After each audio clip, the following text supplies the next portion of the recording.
আজকের শব্দ আজার। চলুন এই দরকারি ইংরেজি শব্দটা শিখে ফেলি। শব্দটা সহজে বুঝতে আমরা মিনা নামের এক ছাত্রীর গল্প শুনব। এই দেখুন, মিনা একদিন সকালে তার স্কুলে পৌঁছালো। ক্লাসের কাছে এসে মিনা দেখল যে দরজাটা কিন্তু পুরোপুরি বন্ধ না। দরজাটা ছিল একটুখানি খোলা, আর এই অবস্থাকে ইংরেজিতে বলে আজার। তো আজার হলো একটা অ্যাডজেক্টিভ, যার মানে সামান্য খোলা বা আধ খোলা।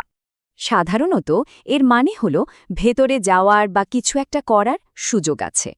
তবে আজার কিন্তু শুধু দরজার জন্য না, এটা আইডিয়া বা সুযোগ বোঝাতেও কাজে লাগে। মানে এটা যেমন খোলা দরজা বোঝাতে পারে, তেমনি খোলা মনের কথাও বলতে পারে।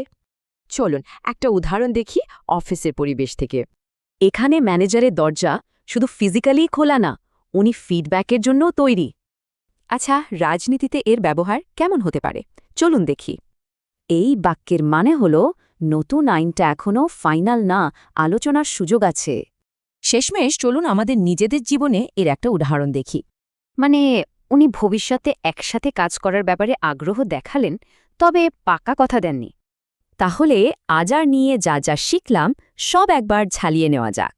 সহজে মনে রাখতে ভাবুন, একটা আধ খোলা দরজা, নতুন আইডিয়ার জন্য খোলা মন আর ভবিষ্যতের সুযোগ। একটু ভাবুন তো, আমাদের চারপাশে এমন কত সম্ভাবনা আনইউজড অবস্থায় আছে।